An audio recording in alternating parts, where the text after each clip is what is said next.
You can see with the font size of my slides, I'm not prepared for this experience. I hope it will work out. So welcome to my talk. It's called Changing the Mood, Better Atmosphere for Godot Games. And I have some alternative versions of the title. Or maybe like this. So who am I? I'm Raffaele Picca. I'm also called Pixter, but most people call me Raffa. I'm a dude at Bits and a hobby solo developer. And I come from an art background. And I also want to thank Bits for making it possible that I'm here. Yeah. Thank you very much, Rini and everyone ever.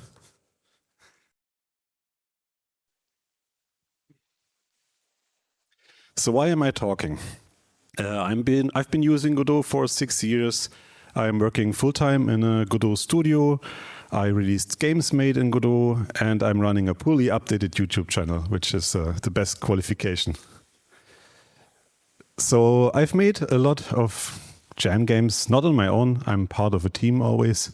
But here I'm showing a couple of screenshots of the jam games, which look really cool, like in the cinema. Maybe you can already observe on those screenshots that oftentimes I try to make it look very moody. And this is not a jam game, this is a PVKK. But that's also part of PVKK, creating a very intense atmosphere, a good mood. Yeah, also on my other projects, I'm always aiming for that.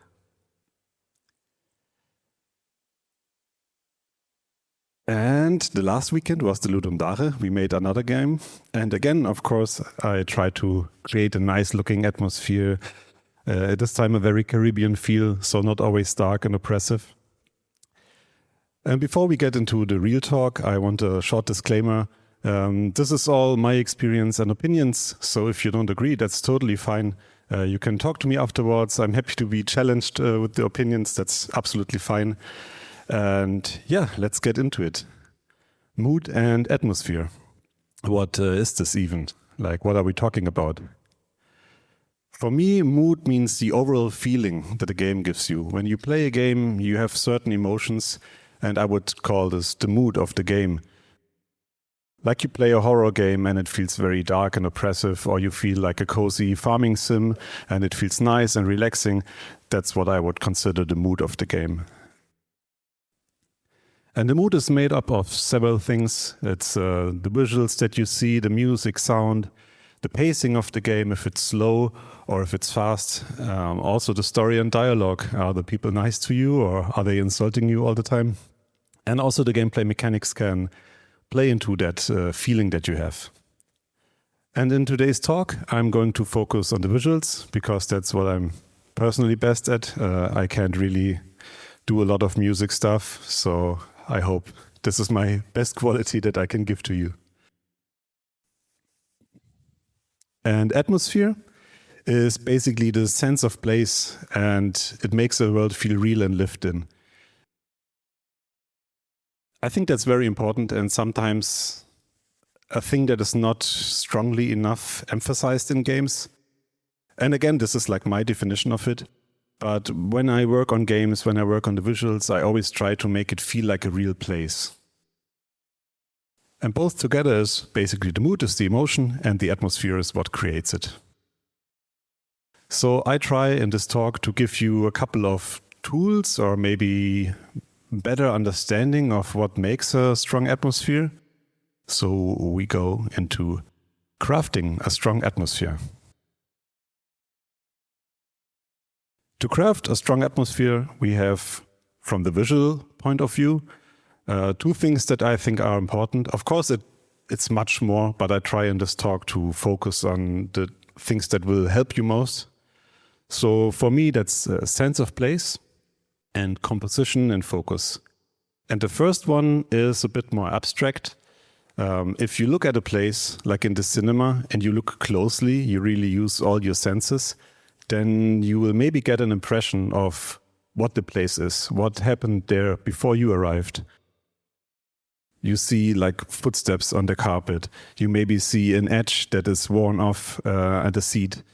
all those things basically tell you small stories about the place. And if you play a game and it's basically sterile, then this feeling can be missing.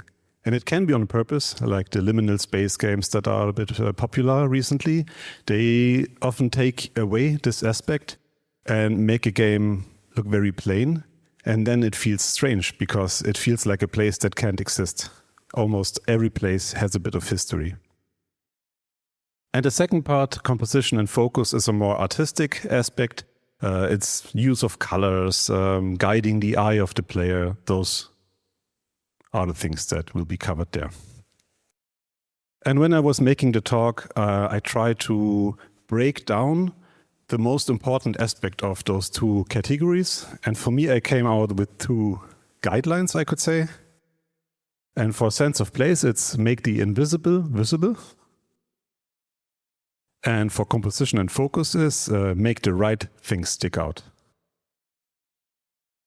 So let's start with sense of place. Make the invisible visible. So what are invisible things in the game? Do you have any ideas? Let's make it a bit interactive. Just scream. Wind, yeah.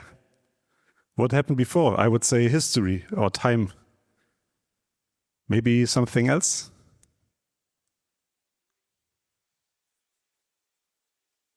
Yeah, I would say that's part of like history, maybe. But yeah. Smell could be something. Sorry? Thoughts, that's interesting. I don't have that, but that's a good one. So let's put some things like wind, temperature. I mean, you can visualize temperature, but you can also forget about it. So I think it's important. Time or history, forces, sound.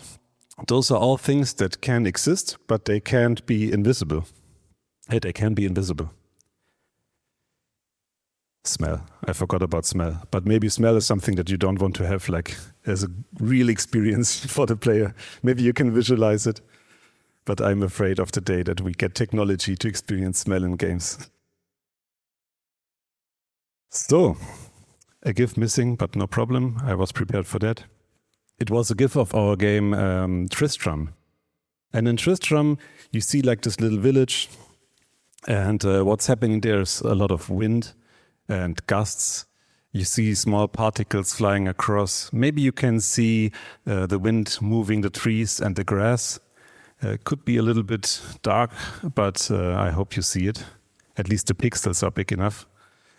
Or another game, Sleep, where you also see like sometimes small wind gusts going through the image.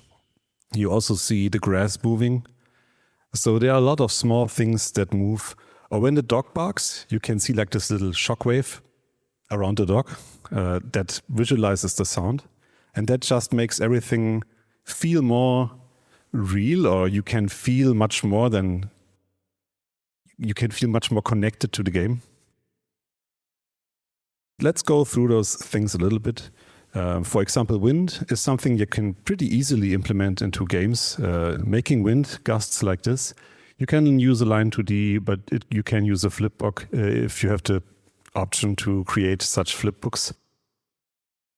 It's pretty easily implemented and it can upgrade a game, especially if it's a calm atmosphere. Or you can show leaves that flow in the wind. And so the next aspect that I want to cover is time. It's also a very interesting one. Of course, it can be shown by the surrounding being used, bricks broken out of the wall and being repaired. That's all like showing signs that real people live there and that things get used. But another aspect is, of course, time passing, like in this super simple day and night cycle from one of our games. And also in the jam game from the weekend, I implemented a day-night cycle, but we didn't like fully integrate it, so it's not in the game. But this is how it looks. Very pretty. And super simple to implement, as I'm about to show. In another game, Ravenhall, we also have a day-night cycle. This is the day view, and this is the night view with a bit of extra rain. And you can hopefully see how it changes the mood of the scene, how it changes the appearance and maybe even feeling. Like this looks very friendly and inviting and cozy, and this still looks kind of cozy. The inside is warm with this little fire going on, but the outside looks very unpleasant. So it creates a very different feeling. And this is the whole thing animated. Again, you can see a little bit of wind on the bottom, the trees moving, this little basket swinging in the wind, and then slowly the night comes in. Another game, another jam game, Squeeze Links, not our most famous one, and probably also not the best one, but we also have like a day and night cycle. And the simplest way that I found is you basically just create one value, let's call it time or whatever, and then you couple all different kind of properties to that value. Let's say the light angle, or if you have like a directional light in a 3D game, you can just connect that angle to that value. You can connect the color, the energy of the lights. You can change the fog density, sky color, whatever you find that intensifies that feeling. Just connect it to that one value, create one script that controls everything. And that's like the easiest way. It's not too much work. And I think it's really cool to have because for one, it creates more interesting images of your game. Like if you share screenshots, and you can share screenshots with different looks, it's just more attractive to people to play it. But it's also a much more interesting experience when you play it. And it's not too much work. So one way that I like to do, and this is Godot 3 code, but it's basically the same in Godot 4. Usually I use gradients as resources and then just sample that time position on that gradient. And of course, if you, for example, have one day that is different than another day, you can use a different gradient to sample for the other day. If it's rainy, for example, or something like that, you can just use those gradients. Or you can use curves, for example, controlling exposure, saturation of world environment, stuff like that. And in a lot of our jam games, we not only use this to make it look pretty, but you can also communicate basically the world or the game state in this cycle. If a day in your game is, let's say one day is one loop, and your player plays one day, then they get like a screen for what they achieved on that day. It can be a very good tool to communicate how far am I in the day, how much time do I have left, and tie everything together. In my game Engraving, I have a system that is a little bit like this, but you can see in the debug menu I changed the progression of the player, which is a little bit different than time of day, but it kind of works in the same way. I change all the colors, I change the fog settings, I change the skybox, and that all influences how the game looks and in the end how the game feels. Like in the beginning it maybe looks still a bit normal, but over time it progresses to a more horror game-like look with the red colors. And in Engraving it's looking like this, where I can just change all those values and then map it onto the time value, and then it changes the look of the game. I just need to take a short sip.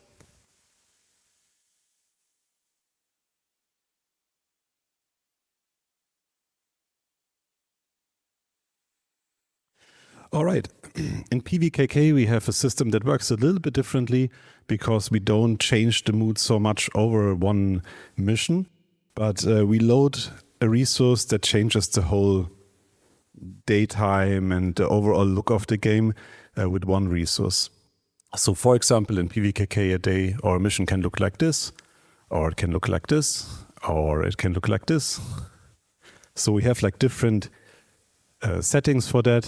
In the night you can see the city lights going on, or maybe it's rainy. We have all kind of those effects.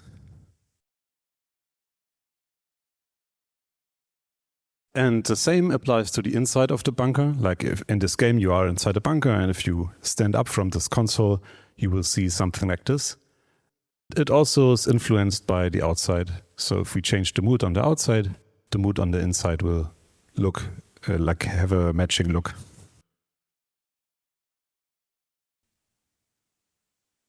This is like one of our mood resources. I can set the light direction, the light color, everything that is connected to that.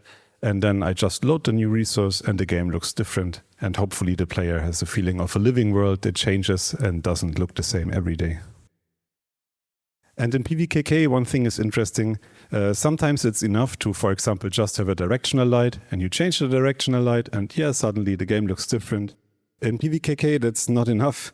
We needed to add a little bit more artistic control. So the room is full of light sources and particles and whatever we need to make the appearance on the inside match the outside. And to illustrate that a little bit better, here is the room like it normally looks in the game.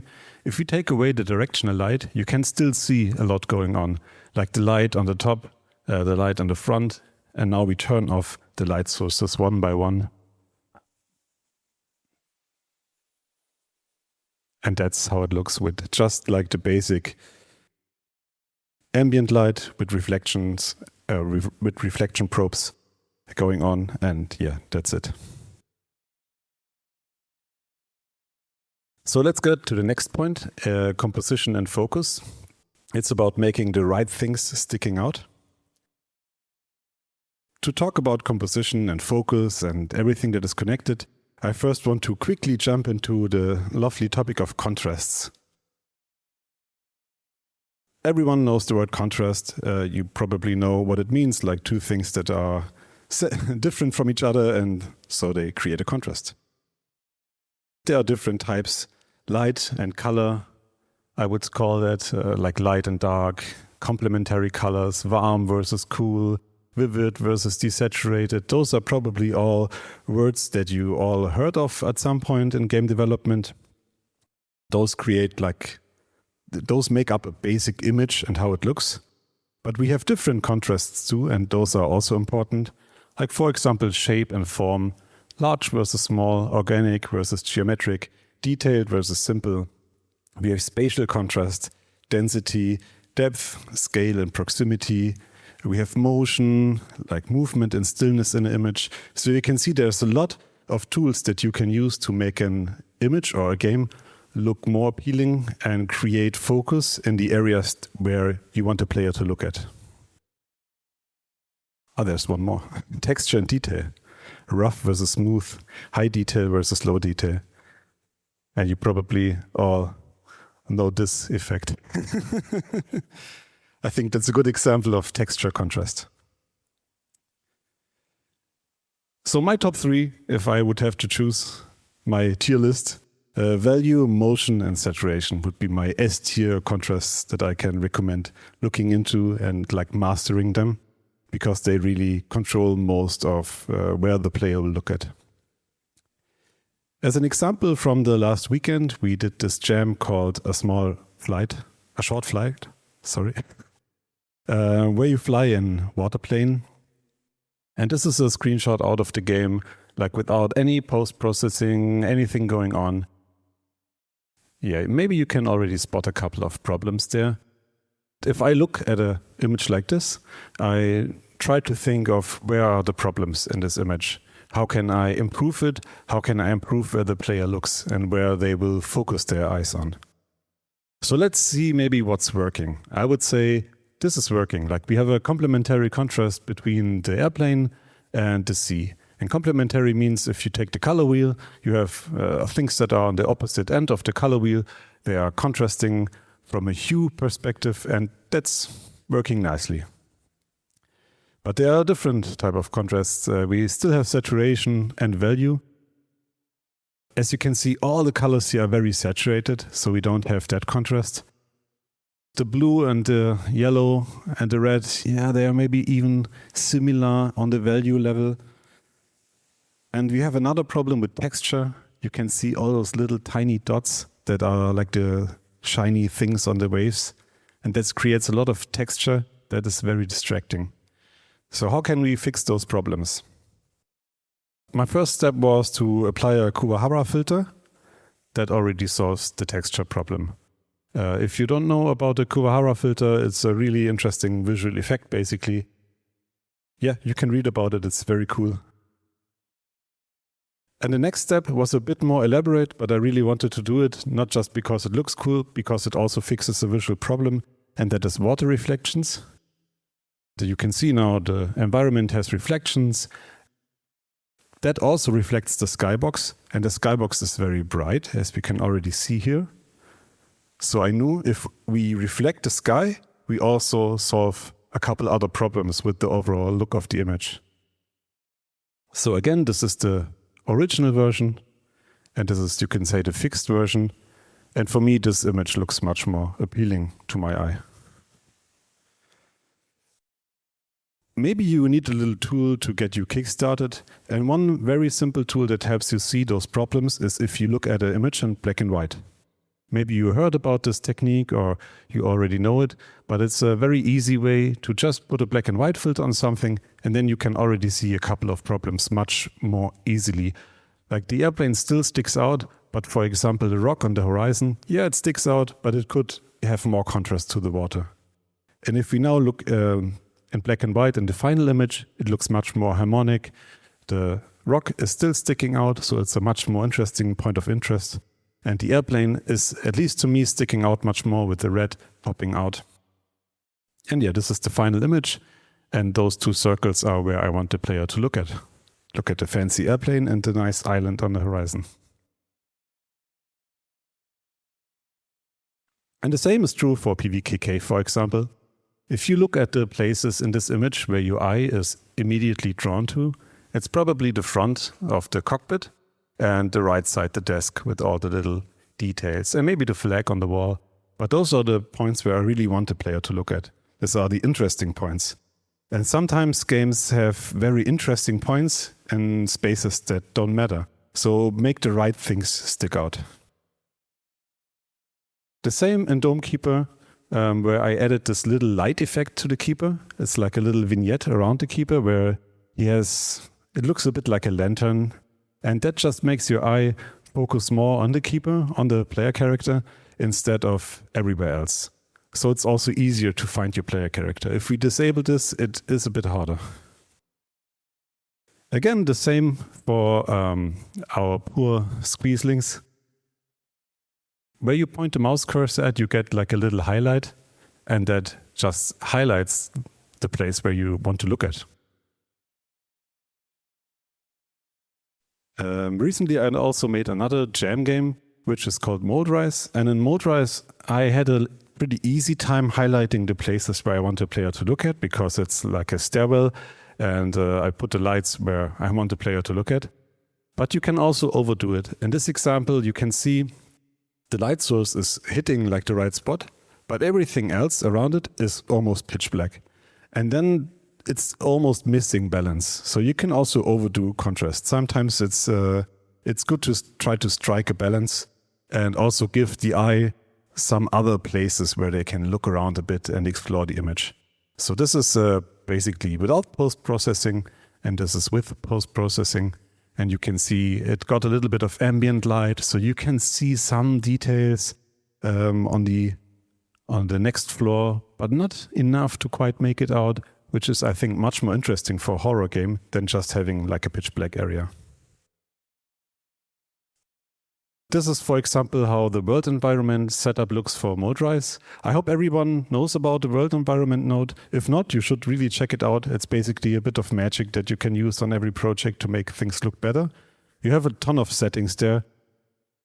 And one thing I want to point out why I'm showing you this, because I'm not expecting anyone to just see all of this and be, okay, I'll just remember this and next time I make my game look cool. Don't trust the defaults on the world environment node. You can see all those little orange circles that I put where I'm not using the default settings. For a lot of things, the default settings are not the greatest.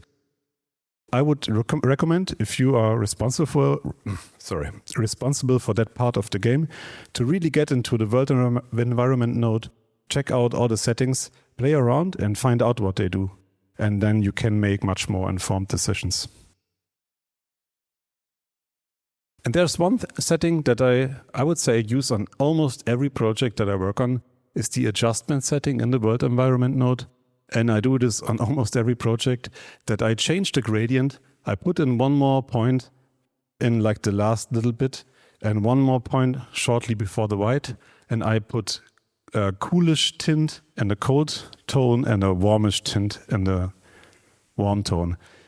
And then that gives like a very supple, cool and warm contrast to your whole game, which in most games it makes it just look a little bit more interesting. So let's get to takeaway and tips that I have for making all of this happen. The hot reload, I make very excessive use of the hot reload to just adjust settings on the fly. That's also why for the colors I almost always use export variables, so I can just click it in the editor. I keep my game running, I click it, I change the color, play around with it, see how it works. On Windows, there's a tool called Power Toys from Microsoft. You can put a window on always on top. Then I can just start the game, put it on top of the editor, so I have everything in one place, and then I just play around with the settings. I use a lot of resources, like curves and gradients are really great. Colors and values change gradually, that's really cool. And it's very simple to adjust them on the fly. You can just like grab something and move it around and see how it changes. For composition, make use of all contrasts. Not everything should stand out. And use fog, modulation and vignettes to pull everything together. For example, I try to avoid pure white color. Maybe that's something that still sticks to me from the time when I was painting more, but usually I try to keep white for things that are really, really important and I want to stand out. And usually I don't use pure white anywhere on an image. I always like kind of modulate it down a little bit and then only use it when it's important. And the same for black. And also what I said earlier, sense of place, try to make the invisible visible. What are the things that are not visible? How can I communicate this? And what would make me feel the way I want the player to feel? If I'm in a game and I think I want the player to feel scared or happy, then I can think about what, in this situation where the player is, what would cause this emotion to me, and can I somehow communicate this? And again, composition and focus make the right thing stick out. What is visually sticking out? Is this important? And is the overall image harmonic? And with that, I'm done. Thank you very much.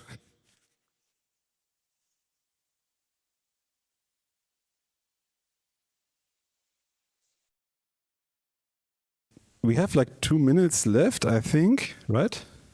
Yeah, we have time for one question. So I could do like one question, or I could stay and do a couple more slides that I still have in my pocket. What do you prefer? Okay. Why? Why should you care for all of this? It's a good question, I guess. It helps your player to feel stronger emotions, which is quite important. And in the end, it also helps with immersion. And immersion is something that a lot of people say and heard, but I think immersion is a lot about the sense of place, about feeling immersed, not getting thrown out of your immersion by something that is sticking out in the wrong way. Why should you care? Like, not why it's important, but why is it important for you maybe? It can make the difference in a game to look a little bit more harmonic. It builds an identity. I mean, we all know games where you see one screenshot and you immediately know which game it is. It's great for marketing, having screenshots that look different from each other. And it's, I would say, a budget equalizer. If you look at a cheap production or an expensive production, having tools like this to create visual fidelity and different looks, it's not even that expensive, but it can make your game look much more interesting. Yeah, and that's it.